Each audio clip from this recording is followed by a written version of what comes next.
ഇതിനൊരു പ്രശ്നമുണ്ട്. എന്താണെന്ന് വെച്ച് കഴിഞ്ഞാൽ നമ്മൾ മൂന്നാർ വട്ടവടയൊക്കെ പോയി കഴിഞ്ഞിട്ട് വന്നതിന് ശേഷം വണ്ടിയുടെ തണ്ടേ ഈ ഒരു സീറ്റിൻ്റെ അടിയിൽ നിന്ന് ഭയങ്കരമായിട്ടുള്ള ബാഡ് സ്മെൽ, എന്തോ കത്തിക്കരിച്ചൊരു സ്മെല്ലുണ്ടായിരുന്നു.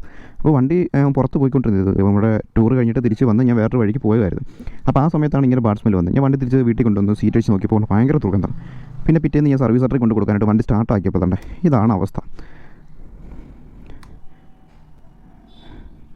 കണ്ടല്ലേ, സ്വിച്ചിന് യാതൊരു വിധത്തിലുള്ള റെസ്പോൺസും ഇല്ല. അപ്പോൾ ഞാൻ നമ്മുടെ സർവീസ് സെൻ്ററിൽ വിളിച്ചിട്ടുണ്ടായിരുന്നു. സാർ ഇവിടെ വന്നിട്ട് വണ്ടി സ്റ്റാർട്ടാക്കിയെങ്കിൽ എനിക്ക് ഷോറൂമിൽ കൊണ്ടുപോകാൻ പറ്റത്തുള്ളൂ, സർവീസ് എടുത്തിരിക്കുക.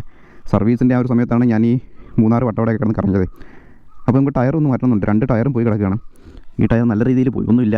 പിന്നെ ബാക്കിലത്തെ ടയറിലോട്ട് വരികയാണെങ്കിൽ ഇതുണ്ടല്ലേ, ഓഫ് റോഡ് അടിച്ചാണ് ടയർ മൊത്തത്തിൽ പോയി. പക്ഷേ പോയിട്ടുണ്ട്. ഈ 2 ടയറും എനിക്കങ്ങോട്ട് ഓക്കെ ആയിട്ട് തോന്നിയില്ല. ഓഫ് റോഡ് പോകാനാണെങ്കിൽ സിയറ്റിൻ്റെ ഈ ടയർ ഒട്ടും കൊള്ളത്തില്ല, വൃത്തിയായിട്ട് ടയറാണ്. ഓൺ റോഡ് നമുക്ക് പിന്നെയും കുഴപ്പമില്ല, ഓഫ് റോഡ് മഹാ ബോറ് ടയറാണത്. അപ്പോൾ നമുക്ക് ടയർ മാറണം. ഞാൻ ഇടാൻ ഉദ്ദേശിക്കുന്ന ടയർ എന്ന് വെച്ച് കഴിഞ്ഞാൽ നമ്മുടെ ട്രാംബ്ലർ XR